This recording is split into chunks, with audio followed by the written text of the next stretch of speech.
What's up, guys? Welcome back to the Bianconeri Zone for a special last transfer extra video on deadline day. I think everybody who follows the channel has watched Julian going live for 7 hours, so this is just me.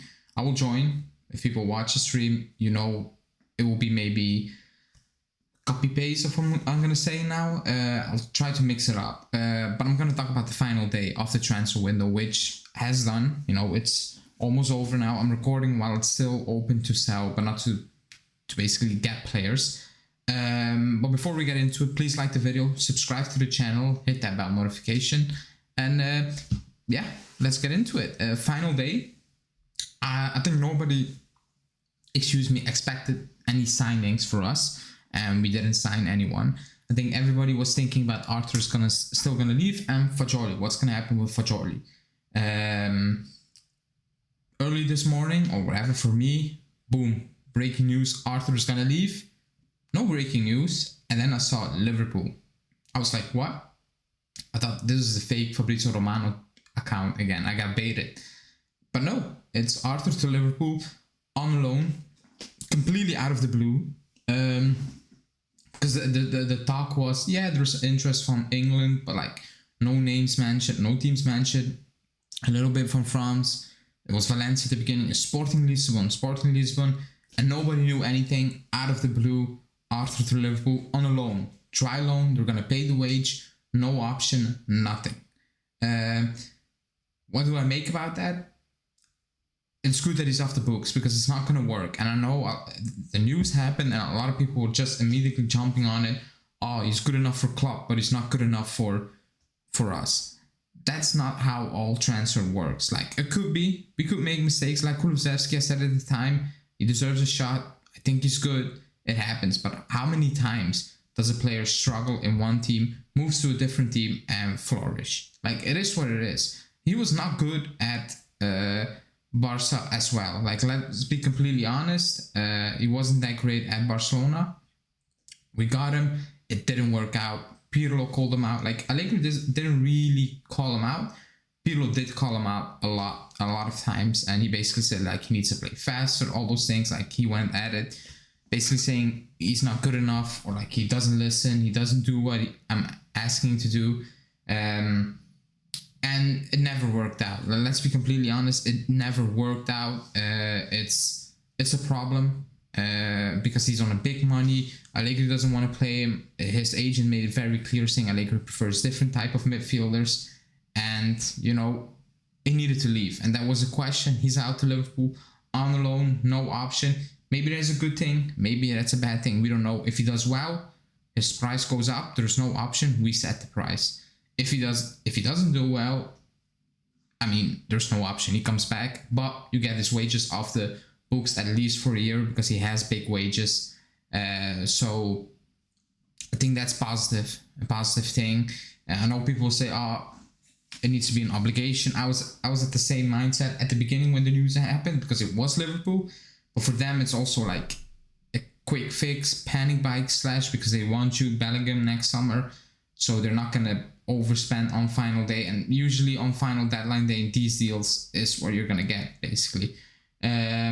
And straight after that, you got the news from Fagioli. Basically, Mirko Di Natale saying there's really no Sampdoria interest, and also basically pushing that, you know what, Allegri wants to keep him. And he made that clear to the club, to the player, that he wants to keep Fagioli into the team, which is kind of surprising because he hasn't featured. I know he was out with an injury, but he hasn't featured that much, so that made me think, okay, does Allegri really rate him? Does he really want him? But then again, the story was he's gonna renew if he gets basically a place in the squad, you know, if he gets a fair shot.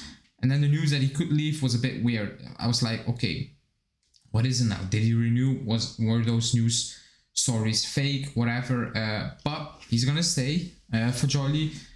Is that a good thing or a bad thing? We will discuss that after the following news, and that's Zakaria, and that was completely out of the blue, you know, because he was on the market, but I think nobody expected Zakaria to still leave on deadline day, and especially like 3-4 hours before the deadline day in the UK.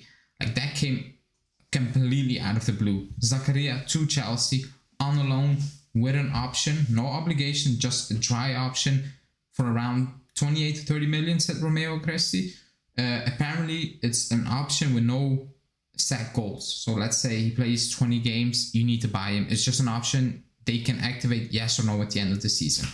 Now, I'm like, with that deal, I'm a bit, surely, I mean, if Chelsea are that desperate to do that deal on final, like in the last few hours, I think surely you can put something in that deal in terms of if he plays that amount of minutes or whatever, it becomes an obligation. That sits a bit wrong with me.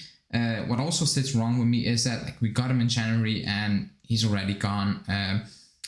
His first games were good. He picked up that injury, and after that, like he didn't feature. Like the season was over. In preseason, he wasn't good, and he was getting that vibe that Allegri really not prefers him. After the game, when he brought in Miretti against Sampdoria, he basically said, "I needed someone with technique. I needed something on better." And he basically, like at that point, you knew, "Ooh, this is not going to be a good season for Zakaria in terms of playing time and everything." Now you can look at it in two different ways. One, what was the point of getting Zakaria in January? Because I said he can do well now, but in the future he will be a squad player. I didn't expect him to be a squad player now this quick. And that's also because Miretti's performances, because I don't think nobody at the club, not even Allegri, not even we, were like, yeah, Miretti can play, or like give him a shot, we were like, but nobody, I think, actually thought, okay, he can come in, he can play as a starter, no problem, he will do his thing. I think nobody expected that. And you got Zakaria on a free, or basically free, like it was a very cheap deal, 5 to 7 mil, or like not even 3.5, or something like that, 4.5. So that you can look at in that way, in terms of, okay, it was like a quick fix, but now Miretti is doing very well. What are we going to do with Miretti? You also have McKennie, you bring in Pogba, you have Locatelli, you have Paredes, you also have Rovella and Fagioli. You let Rovella go, so you're gonna bank your hopes, or like you're gonna trust, Fagioli to do well, because that's basically what you're saying as a club now. Also because you moved on Rovella, which now maybe looks a bit weird. Also because maybe you should have kept him a little bit, because Locatelli can play in that position, but you don't really want to see him. Maybe he can be a deputy to Paredes. You will learn from Paredes, all those things, instead of going for Monza, where everything is not rosy at the moment. You can look at it from different perspective. I think it's a bit, not an L, but like it sits a bit wrong. Like you get him in January and he's already out of the door in the summer, like without actually playing anything. Like, let's be honest, he scored that goal, but like he didn't play much, basically nothing. So he's out of the door. Maybe he will be back in the summer. Who knows? Maybe he does well at Chelsea. And Chelsea are like, you know what? We buy him. Then it's 30 mil, which is a good deal. If Allegri doesn't like him, again, we can discuss Allegri. He's the coach. And I think it's useless. Like, even if you don't like him, it's completely useless to give him players he's not going to use. Or he doesn't trust. And like, that's a mismatch already. So it is what it is. He's going to Chelsea on loan with an option. And Fagioli is going to stay. So that was one crazy deadline day, because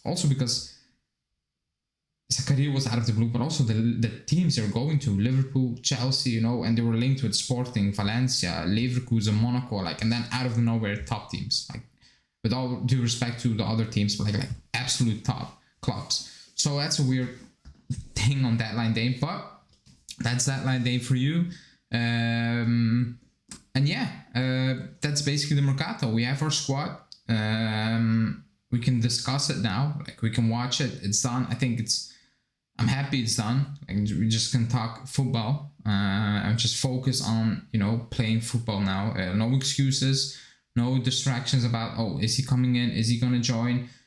We can discuss, we need a left back or whatever. Also, there was Tsimikas rumors, but the sources were not great. So I don't really believe it. Maybe we were offered Tsimikas, but I don't believe on a loan or whatever.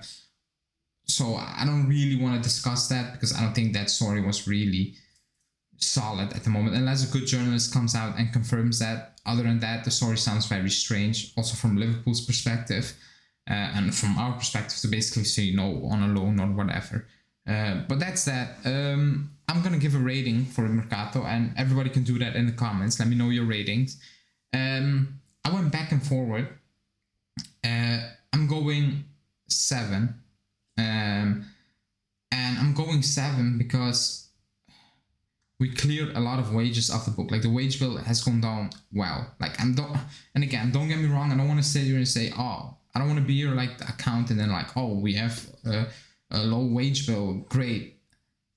It shouldn't be, I shouldn't really care about that as a club. But looking at what the players are earning and the quality they bring out there on the pitch or whatever, it looked very bad, It still isn't amazing, but like it looked bad. It looks a little bit better now. And I know you got Di Maria and Pogba back, but like a lot of like Paredes, they have that room, so the club actually pays a little bit less. But like getting Arthur off, even if it's for the season, you never know next season. All those things. Bremer, I think that's a solid goodbye. I think we needed someone else, but Gatti looks, from what I've seen, like good enough to do a job. I just think we're short because we're playing Danilo, and then you hear also Romeo saying we will talk about a new Danilo deal when he has one until 24, and that makes me a little bit depressive because like it's 24 Danilo, it's done. After that, goodbye. Thanks for the services. Let's move on. Like he shouldn't get a new deal at all. Because my fear is he will move on to the center back position, and that's very wrong with me.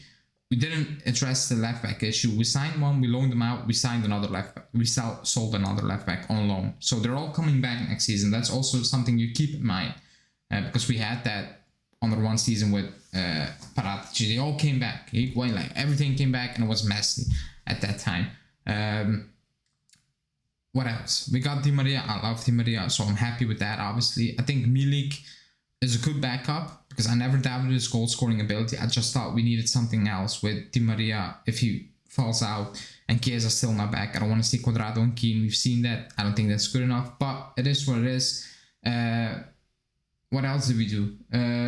Paredes, I'm not excited about the deal, but like I'm okay with it.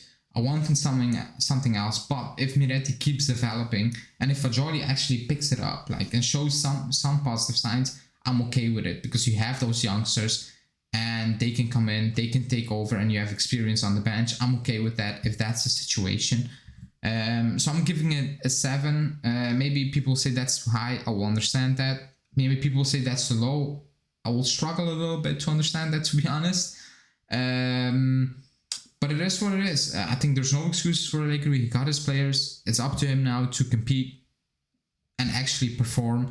I don't want to talk about the Spezia game now, but like perform and make it happen because the goal is to win the Scudetto this season. Like there's no excuses. That's the goal.